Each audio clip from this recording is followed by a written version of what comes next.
इस देश में जाति के आधार पर, इस देश पर दलितों के साथ, आदिवासियों के साथ, मुसलमानों के साथ, मजलूमों के साथ ये जो जुल्म ज़्यादती हो रही है, सबसे पहले प्रधानमंत्री जी को उन बेटियों को इंसाफ दिलाने की बात करना था। लेकिन पता नहीं हमारे देश के प्रधानमंत्री महोदय को गुस्सा तो आता है, लेकिन गुस्से में उसके इंसाफ की बात निकालने की सोच शायद नहीं आती। और अगर गुस्सा भी आता है तो छत्तीसगढ़ और राजस्थान पर आता है। एक ऐसा हथियार उनके मुखबिरों के हाथ लग गया है जो बड़े प्यार से आकर कहते हैं कि अगर तुमने मेरी बात नहीं मानी तो तुम्हारे घर ईडी आएगी, एनआईए आएगा। इसके पहले भी अगर किसी ने तानाशाही के फैसले लिए थे तो जनता ने उखाड़ फेंका था। और अगर आप भी अपनी तानाशाही से बाज नहीं आए तो देश की जनता आपको भी उखाड़ फेंकने का काम करेगी।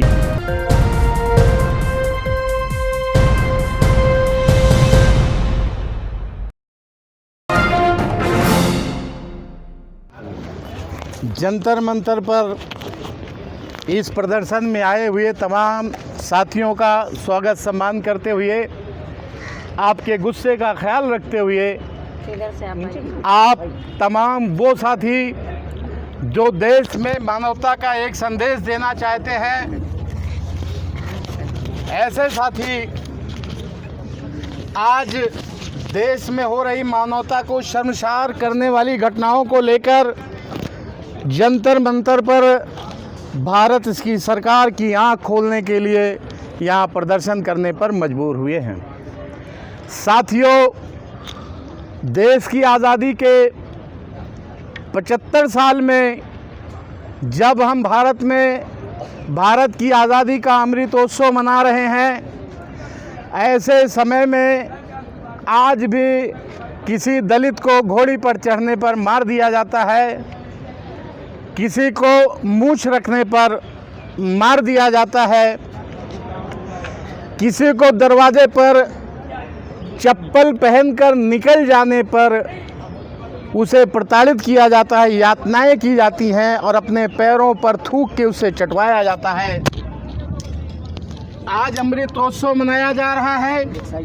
ऐसे समय में माननीय प्रधानमंत्री जी तक हम आपके माध्यम से बात पहुंचाना चाहते हैं कि देश में क्या हो रहा है। और उससे भी बेबस घटना अभी आपने मणिपुर में देखी। लगभग 3 महीने हो रहे हैं मणिपुर में जिस तरह से एक समुदाय के विरोध में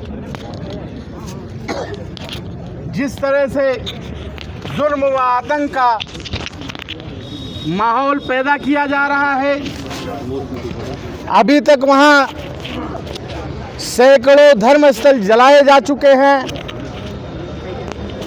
सैकड़ों लोगों की जानें जा चुकी हैं। और उसमें भी एक सबसे शर्मसार करने वाली बात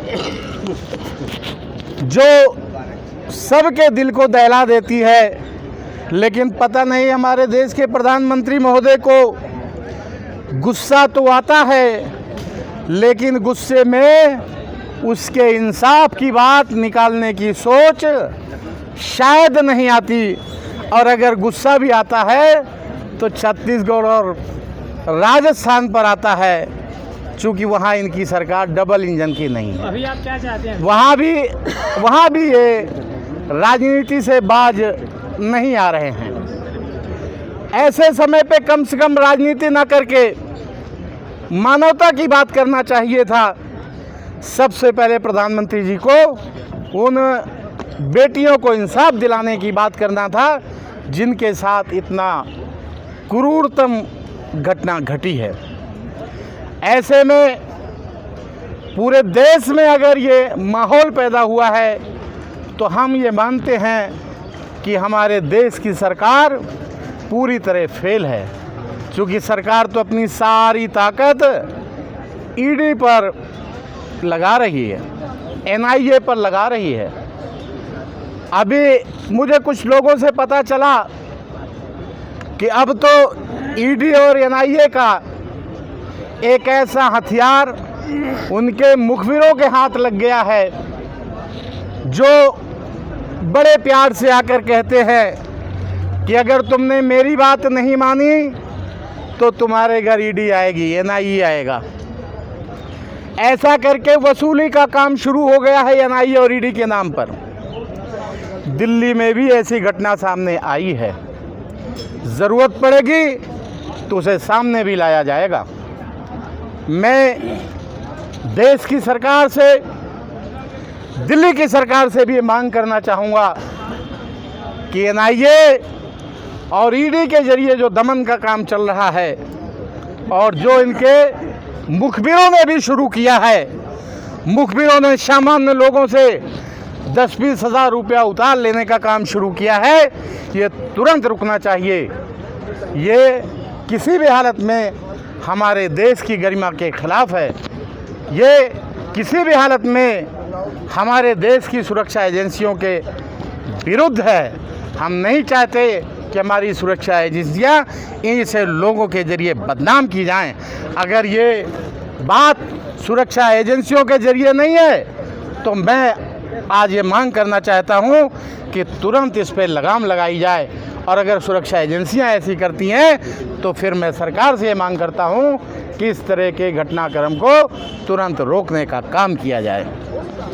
साथियों, आज के इस प्रदर्शन के माध्यम से हम बार बार प्रधानमंत्री जी से, भारत के गृह मंत्री जी से आग्रह करना चाहेंगे कि मणिपुर में इतना लंबा समय तक अगर वहाँ हालात नहीं सुधर रहे हैं तो क्या ये अपनी सरकार की कमज़ोरी नहीं मानते? अगर नहीं मानते तो इनको इस्तीफ़ा देना चाहिए। और अगर ये अपने आप को सक्षम मानते हैं तो वहाँ तुरंत स्थिति में सुधार लाना चाहिए, ताकि वहाँ जो बेघर हो रहे हैं लोग, जो जंगलों में भाग रहे हैं लोग, जिन बेटियों के साथ वहाँ रेप किए जा रहे हैं, जिनको मारा जा रहा है। अभी एक वीडियो 2 दिन पहले मैंने देखा है, बहुत ही विचलित करने वाला था। एक महिला को सड़क पर पकड़कर पहले तबीयत से मारा जाता है, उसे कभी हाथ बांधकर, कभी उसके पैर बांधकर, कभी उसे सर के बल गिराकर, कभी उसे जो है पैरों पे खड़ा करके उसको दूर से दौड़ के पैरों से मारा जाता है और अंत में उसके पीछे से गोली मार दी जाती है और उसको लगातार उसके फेस पे 3-4 गोली मारी जाती है।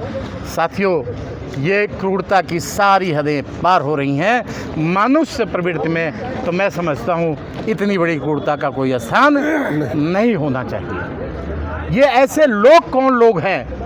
अभी आप लोगों के जरिए मुझे पता चला है कि जो 2 महिलाओं को निर्बस करके परेड कराई गई थी, उनमें जो गिरफ्तारी हुई है उसमें 2 लोग आरएसएस के बड़े जिम्मेदार हैं। इसीलिए साथियों, मुझे ऐसा लगता है कि हमारी सरकार वहाँ पर अमन कायम नहीं कर पा रही है, क्योंकि अगर आरएसएस के लोग गिरफ्तार किए गए तो आरएसएस के द्वारा बनाई हुई सरकार है, अपने लोगों को संरक्षित करने का काम कर रहे हैं, इसीलिए शायद वहाँ अमन शांति नहीं हो पा रही है। इसलिए मैं फिर अनुरोध करना चाहूँगा कि वहाँ अमन शांति कायम की जाए, मानवता का संदेश दिया जाए। हम मनुष्य हैं, पहले मनुष्य हैं, बाद में हमारा कोई जाति और धर्म है। अगर हम मानवता को कायम नहीं कर पाएंगे, इस देश में जाति के आधार पर, इस देश पर दलितों के साथ, आदिवासियों के साथ, मुसलमानों के साथ, मजलूमों के साथ ये जो जुल्म ज़्यादती हो रही है, अगर ये नहीं रुकी तो फिर देश हमारा किस मोड़ पर जा रहा है? माननीय प्रधानमंत्री जी, आपको सोचने के लिए बाध्य होना पड़ेगा। और जब देश की जनता इस चीज़ को समझेगी तो इसके पहले भी अगर किसी ने तानाशाही के फैसले लिए थे तो जनता ने उखाड़ फेंका था। और अगर आप भी अपनी तानाशाही से बाज नहीं आए तो देश की जनता आपको भी उखाड़ फेंकने का काम करेगी।